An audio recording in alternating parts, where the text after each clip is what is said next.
What's up everybody, Volin here in Pursuit of Art. What I want to talk to you guys today about is being a beginner. Being a beginner doesn't necessarily mean that you're doing something for the first time. A lot of times people will have done something for a pretty long time, but they're still a beginner at certain aspects and they're pretty advanced at others. And failing to recognize that they're a beginner at something is really the pitfall of why a lot of people don't get to improve and go as high as they want to get to. So it doesn't necessarily mean that you've never done something. You'll find yourself being a beginner all the time with different things that you do. So this, like almost all the vids, it doesn't just apply to art. Hopefully you can take that and use it in whatever else that you're doing. A lot of times just figuring out that you're a beginner at something and admitting it, like Alcoholics Anonymous, just admitting that you have a problem, you are a beginner, sir, and we need to cure you of that. So finding out what it is that you don't know and focusing on remedying that is the cure for being a beginner. So what I want to ask you guys is that I'm going to give you this video and I'm going to just give you some general things that I notice and common patterns. And what I ask from you is that you tell me, you'd send me a comment, put it in the video and just tell me, okay, I kind of see what you're saying here, but I don't really understand how that works here. Basically just send me back questions of what makes sense or what you're kind of understanding but not sure what to do with. So basically just send me questions about the video so then I can break those off and make more videos. I'm gonna try and not make a 4-hour video for everything. Just send me questions and then I'm gonna break off and make more videos and expand on all that stuff. When you're a beginner, you have what's called unconscious incompetence. I'm sorry to break it to you, maybe I should have had a doctor sit next to me and we should have maybe tried and hold hands and tell it to you together, but I'm sorry, you have unconscious incompetence. What that means is that you don't know what you don't know yet. It's a pretty bad place to be in. So you don't know what you don't know. So there's like a road that you need to get to. There's this destination, the supermarket frozen aisle where the ice cream is, but you are in a village somewhere that doesn't have any transport and you have no idea what a supermarket is. You just want the ice cream. What do you do? Imagine if I just launched into some sort of speed paint right now, not explain anything to you, expect you to get something from it, like some value. So I know you're a beginner and all I'm showing you is this huge, super fast process of this thing being painted. And I don't tell you a single thing. What you'll do is you'll make an assumption. You'll think, okay, so I see the guy really fast doing all kinds of stuff. So all I need to do is just get like some really cool brushes, just slap them really as fast as possible. And then this thing is gonna come out, yay, I know how to do it now. And then when you go and you try it, and it probably doesn't ever work out that way, as I'm sure you will already know. Imagine you're a brain surgeon for the day. Imagine you're trying to figure out this super complex problem. You're not really sure how any of it fits together to create the whole, but you're gonna give it your best try. That's being a beginner. You're gonna just give it your best try because you care, you're enthusiastic, and you just want it to work out. You don't have someone telling you what to do. You haven't had a day of school. You're just going for the coolest looking thing that you could possibly do. So imagine you walk in the doctor's office and you're wearing your little gloves and a little outfit and you tie them up happily and you say, I'm gonna be the doctor for the day because I saw this thing on TV yesterday while I was looking through a magazine for marshmallows, and then I know how to do this thing better, yay! Then you walk into the room and everyone's standing there and they say, dude, the doctor, sir, you're like 36 minutes late and we think we have about 30 seconds before we lose brain activity entirely for the patient and there's no recovery possible. What do you want to do? Do you want to go through the cranium? Do you want to go through the rectum? Do you want to tie a bow to the big toe, or do you want to maybe put a cat on his head because it feels kind of nice and cozy and they would probably like that in their last few 10 seconds left? There's just basically no hope of you solving the problem, but you're gonna try anyway. That's pretty good. You know, that's the attitude you want to have because you're gonna fail a lot, you're gonna suck a lot, and you need to be able to, okay, that didn't work, what else can we try? With the brain patient, that probably wouldn't work more than once. Thankfully for you, pixels are free, so you can just do this over and over. So based on my experience of teaching myself and then now working with people one-on-one and doing mentorships and private lessons, what I get to see most often is that people get fixated on how something is supposed to work. They have an idea, they make an assumption of how something's supposed to work, and then they very rigidly fixate onto it. They think this is the one thing that I can't do, so I need to really improve in that. And once I do that, then I'm gonna be good, or then I can move on to the next thing. Being a beginner means that you can't weigh the different pieces one against the other. You can't sort of say, well, this is more important. This I don't even really need to do now, because you just don't have enough foresight into the process.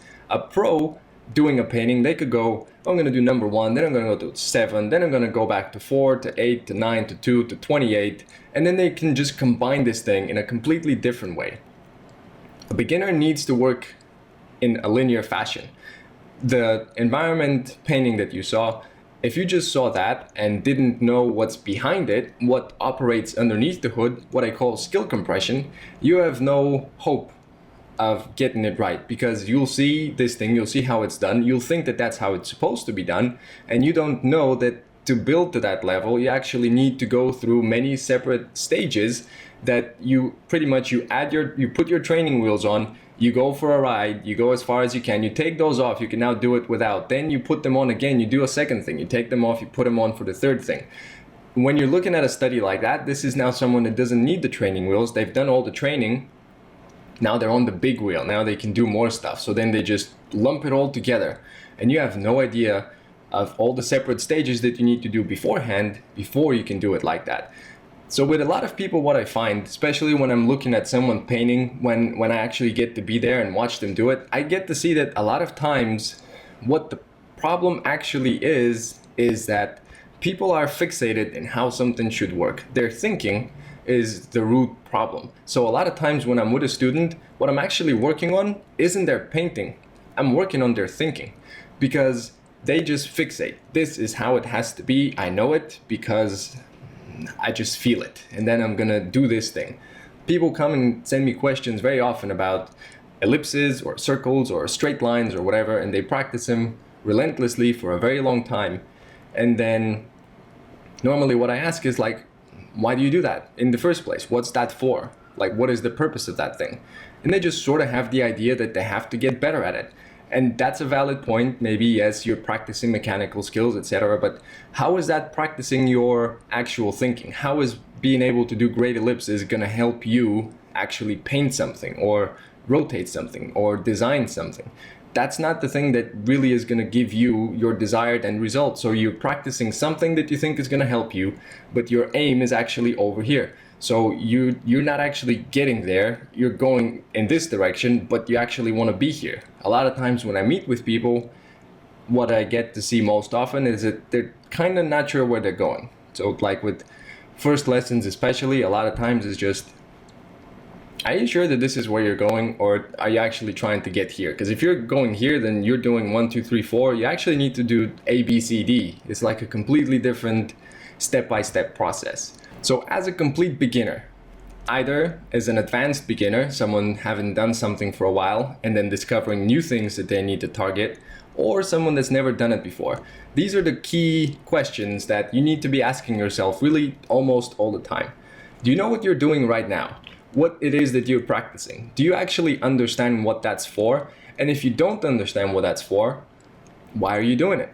Could it be that you're going in a direction different to the one you want to actually end up in? Do you know this? It immediately fits into the next part. Do you know how it fits in the bigger picture? If you don't know what you're doing right now, chances are you don't know what the big picture is. Or if you do know what the big picture is, do you know the step-by-step process to get there? If you don't understand all the steps, you need to then find out what it takes, what the individual stages are, break them down in terms of importance. How important is it that I do this? When I was first starting, I remember line drawing, and it was like this huge thing that I was struggling with. Do I need to be really good at line drawings? Do I need to have a very detailed line drawing? I would see some people just do like a couple lines and they would just start into the painting. That's all they would need. Other people would make really elaborate, detailed, 3D, perspective correct, etc. line drawings, and then they would start painting. So I had no idea, when do I use one, when do I use the other? And it really depends on what you're doing. Are you copying something? Are you doing like 2D drawing? Are you doing 3D drawing? Are you designing something that doesn't exist? Or are you using a scene that's already there and you're just replicating it? It really makes a difference. Some people have really elaborate line drawings, like James Gurney. Other people, like painters, they could just start with a couple strokes. If you've seen Richard Schmidt paint, just a couple strokes, and then they would just start on it. Other painters don't even do line at all. They would just have like paint daubs, just like a little smear over here and a little over there, and then they would use those and just begin to just connect dots and just triangulate points and whatever it is that they do in their head that you can't see as a beginner, and you're just like, dude, I'm seeing 10 different ways to do this thing. I have no idea which one the correct one is. I saw this guy do line drawings, I see this guy doing whatever. I have no idea what to do. Do you know what comes next? So, do you know what you're doing right now? Do you know how it fits in the bigger picture? Do you know what the next stage is? So you're practicing this thing, you're pretty convinced that it's the right way to go in terms of the big picture. After you've practiced this thing, do you know what follows from it? Do you know once you've unlocked this thing, what does it offer you? Once you've done this thing, what are the things that are available to you once you're now better at this thing? Can you see all the pieces together? Really, those are just the two questions over and over is, do I know what I'm doing right now? Do you know what I'll be doing next? And do I know what the big picture is? Those are the three questions. If you can ask yourself all the time, those three, that's all you'll need to improve. Like I said before, art, a lot of it is not about technical skill so much. It is important, but it's only one aspect of the whole thing. A big part of it is thinking also. And like I said, when I'm with a student, when I'm looking at them doing things, I would find that their patterns are so strong that they would just be repeating the same thing over and over. Even after we go over something, we do it right once, then the next time I would see them, they would have gone back and they would be trying to do it like they used to do it. Because your brain is used to doing things in a certain way. You formed a really strong pattern. And the longer you've done something for, the more you've reinforced that pattern. So my main job always becomes just reminding someone of what it is that they're actually doing and how to approach it differently, to break out of patterns that they formed and form new ones on top of them. So a lot of it is fighting forgetfulness, because your brain, even though you know exactly what you need to do, your brain will always want to regress and do the thing that it normally does. So thinking becomes a key component. Art is part craft. Yes, the lines are important, the ellipses are important, being able to choose the right brushes and create the right effect, the right edge, all of that stuff is important. That's the physical part of art. But that isn't really the most complex. Once you just practice those physical skills, like it's almost like a tennis serve or like shooting a basketball. Those are important, but you're thinking like, which way are you going to attack? How many defenders are there? Can you jump over someone? Can you do this? Can you pass to someone? What are you going to do exactly? The thinking is what makes it.